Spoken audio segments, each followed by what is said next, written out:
नमस्कार विद्यार्थी मित्रांनो, FY BCom semester second financial accounting second topic number 2 insurance claims. Problem number second. A fire occurred in the business premises of Mumbai Traders Mumbai on 15 October 2024. From the following particulars, ascertain the loss of stock and prepare a claim for insurance. मित्रांनो, Mumbai traders Mumbai या कंपनीच्या प्रिमाइसेसमध्ये मालाला आग लागलेली आहे. 15 October 2024 या दिवशी. आपल्याला खाली काही डिटेल्स दिलेले आहेत, त्यावरून आपल्याला ascertain the loss of stock, किती रुपयाचा स्टॉक आपला जळाला, आपला स्टॉक किती रुपयाचा स्टॉकमध्ये आपला लॉस झाला, आणि prepare a claim for insurance, आपण इन्शुरन्स कंपनीकडे किती रुपयांचा क्लेम करणार ते मित्रांनो आपल्याला शोधून काढायचं आहे. खाली आपल्याला काही आवश्यक माहिती दिलेली आहे, त्यामध्ये आपण बघू शकतो स्टॉक ऑन 1 जानेवारी 2023, 1 जानेवारी 2023 चा स्टॉक आहे 34,000. त्यानंतर परचेस फ्रॉम 1 जानेवारी 2023 ते 31/12/2023 1,22,000.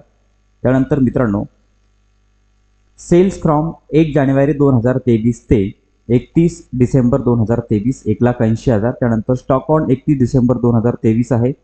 परचेस फ्रॉम 1 जानेवारी 2024 ते 14/10/2024 1,47,000. सेल फ्रॉम 1 जानेवारी 2024 ते 14/10/2024 1,50,000. आणि मित्रांनो पुढे आपल्याला सांगितले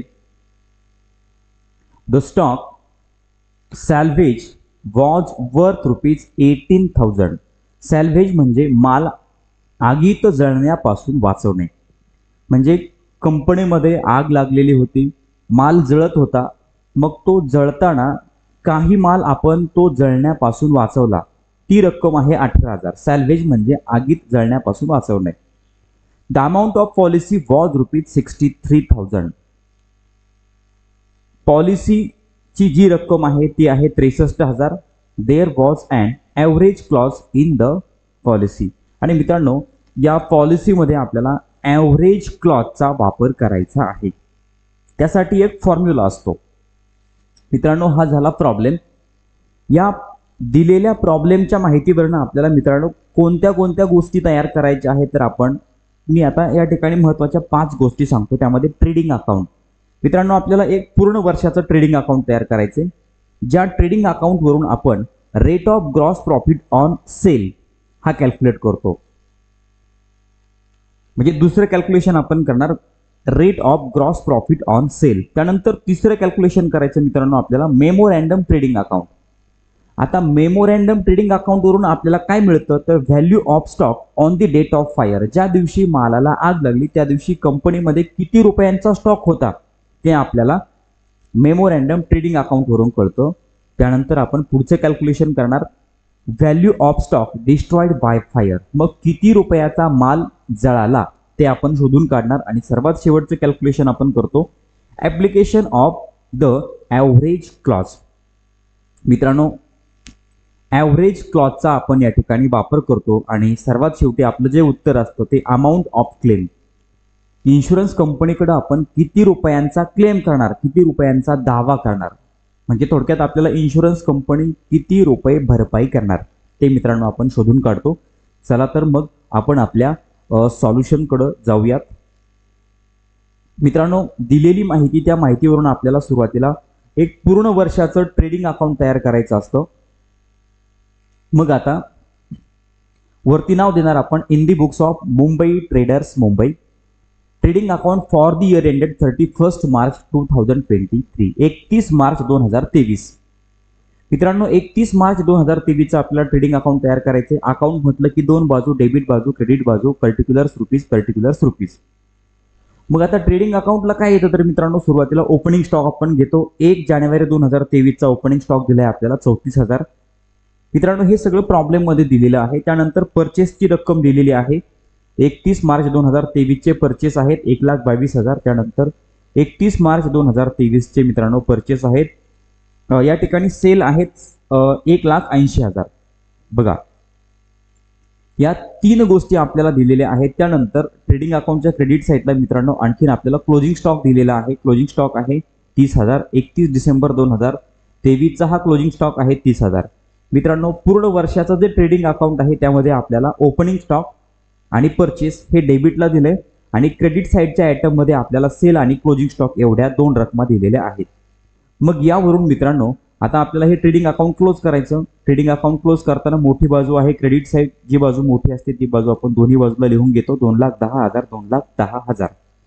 मग क्रेडिट मधनं डेबिट बाजू मायनस केल्यानंतर मित्रांनो ट्रेडिंग अकाउंट मध्ये आपल्याला मिळतो ग्रॉस प्रॉफिट, ज्याला आपण ढोबळ नफा असं म्हणतो. ग्रॉस प्रॉफिट मिळाला आपल्याला 54,000.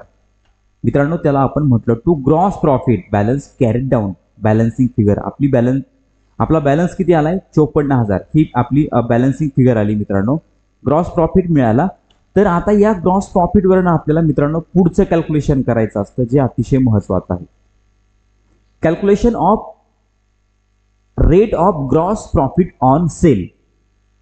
मित्रांनो हे पुढचं कॅल्क्युलेशन आहे. त्याचा फॉर्म्युला आहे ग्रॉस प्रॉफिट भागिले सेल गुणिले 100. मित्रांनो ग्रॉस प्रॉफिटची रक्कम आली 54,000 भागिले सेल आहे, पूर्ण वर्षाचे सेल आहेत मित्रांनो 1,80,000 आणि गुणिले 100. मग मित्रांनो हे कॅल्क्युलेशन जर आपण करायला गेलो 54,000 भागिले 1,80,000 गुणिले 100, उत्तर आलं 30%. मित्रांनो आपण शोधून काढला rate of gross profit on sale. बघा पहिल्या वर्षाचं म्हणजे पूर्ण वर्षाचं आपण एक ट्रेडिंग अकाउंट तयार केलं. त्यानंतर rate of gross profit on sale आपण शोधून काढला मित्रांनो. त्यानंतर कारण की हा जो ग्रॉस प्रॉफिट ऑन सेल आहे तो आपल्याला मित्रांनो पुढे उपयोगी येणार आहे. त्यानंतर आपल्याला मेमोरँडम ट्रेडिंग अकाउंट तयार करायचे. अतिशय सोपं आहे मित्रांनो. मेमोरँडम ट्रेडिंग अकाउंट हे या ठिकाणी आपण बघू शकतो. Memorandum trading account for the period 1 जानेवारी 2024 ते 15/10/2024. मित्रांनो बघा कंपनीमध्ये मालाला आग लागलेली आहे 15/10/2024 पर्यंत. म्हणजे 1 जानेवारी 2024 ते 15/10/2024 पर्यंतचं हे मेमोरँडम ट्रेडिंग अकाउंट आहे. अकाउंट म्हटलं की 2 बाजू, डेबिट बाजू क्रेडिट बाजू, पर्टिक्युलर्स रुपीज. मग आता मेमोरँडम ट्रेडिंग अकाउंटला काय काय येतं तर मित्रांनो हे ट्रेडिंग अकाउंटच आहे. फक्त ज्या दिवशी मालाला आग लागली त्या दिवसापर्यंतची माहिती आपल्याला या ठिकाणी दिलेली आहे. तर सुरुवातीला आपण घेणार ओपनिंग स्टॉक. मित्रांनो आपण जे पूर्ण वर्षाचं ट्रेडिंग अकाउंट तयार केलं होतं त्याचा जो शेवटचा क्लोजिंग स्टॉक होता तो क्लोजिंग स्टॉक 1 जानेवारी 2024 ला मित्रांनो ओपनिंग स्टॉक असेल. मग 1 जानेवारी 2024 चा ओपनिंग स्टॉक आहे 30,000. त्यानंतर परचेसची रक्कम दिलेली आहे 1,47,000. 1 जानेवारी 2024 ते 15/10/2024 पर्यंतचे परचेस आहेत 1,47,000. त्यानंतर मित्रांनो आपल्याला 1 जानेवारी 2024 ते 15/10/2024 पर्यंतचे सेल विक्री दिलेली आहे 1,50,000. मेमोरँडम ट्रेडिंग अकाउंट मध्ये आपल्याला या 3च गोष्टी दिलेल्या असतात. त्यातली खरं तर हा जो क्लोजिंग स्टॉक आहे तो क्लोजिंग स्टॉक आपण मागच्या वर्षाच्या ट्रेडिंग अकाउंटचा जो क्लोजिंग स्टॉक असतो तो पुढच्या वर्षी म्हणजे मेमोरँडम ट्रेडिंग अकाउंटला ओपनिंग स्टॉक असतो. हा ऑलरेडी आपल्याला दिलेला असतो आणि फक्त परचेस आणि सेल एवढ्या 3च रकमा दिलेल्या आहेत मित्रांनो. आता आपण शोधून काढणार ग्रॉस प्रॉफिट. आता मित्रांनो हा ग्रॉस प्रॉफिट कसा काढायचा, खरं तर अगोदर अकाउंट क्लोज करावं लागतं आणि मग ग्रॉस प्रॉफिट काढायचा असतो. पण आपण मित्रांनो rate of gross profit on सेलचं कॅल्क्युलेशन केलं होतं त्यावरून आपण आता ग्रॉस प्रॉफिट काढणार. बघ to gross profit balance carried down. आता मित्रांनो हा ग्रॉस प्रॉफिट कशावरती काढायचा आहे आपल्याला तर सेलवरती. मग या वर्षाची सेल किती आहे, मेमोरँडम ट्रेडिंग अकाउंटची सेलची रक्कम बघा ट्रेडिंग अकाउंटच्या क्रेडिट साईडला आहे 1,50,000. 1,50,000 वरती 30% 30% ऑन सेल ₹1,50,000. मित्रांनो रक्कम आली 45,000. मेमोरँडम ट्रेडिंग अकाउंटचा ग्रॉस प्रॉफिट आपल्याला मिळाला 45,000. मित्रांनो अगोदर आपण ग्रॉस प्रॉफिट काढलाय त्यानंतर आपल्याला क्लोजिंग स्टॉक शोधून काढायचं आहे मित्रांनो. आता आपण हे ट्रेडिंग अकाउंट क्लोज करणार. मोठी बाजू आहे डेबिट, जी बाजू मोठी असते ती बाजू आपण दोन्ही बाजूला लिहून घेतो. डेबिटमधनं क्रेडिट बाजू मायनस केली तर मित्रांनो बॅलन्स येतो 72,000 आणि 72,000 मिळाला आपल्याला क्लोजिंग स्टॉक. बघा बाय स्टॉक मित्रांनो, हा स्टॉक म्हणजे काय तर मित्रांनो value of stock on the date of fire. ज्या दिवशी कंपनीमध्ये मालाला आग लागली त्या दिवशीचा हा स्टॉक आहे. Value of stock on the date of fire. मित्रांनो आपल्याला क्लोजिंग स्टॉकची value of stock on the date of फायरची रक्कम मिळाली 72,000.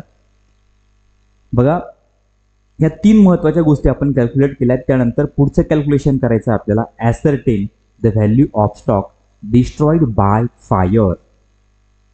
आता हे कॅल्क्युलेशन सोपं आहे मित्रांनो. Value of stock on the date of fire, ज्या दिवशी मालाला आग लागली त्या दिवशी आपल्याकडे किती रुपयाचा स्टॉक होता तर 72,000 रुपयाचा, जे आता आपण शोधून काढले.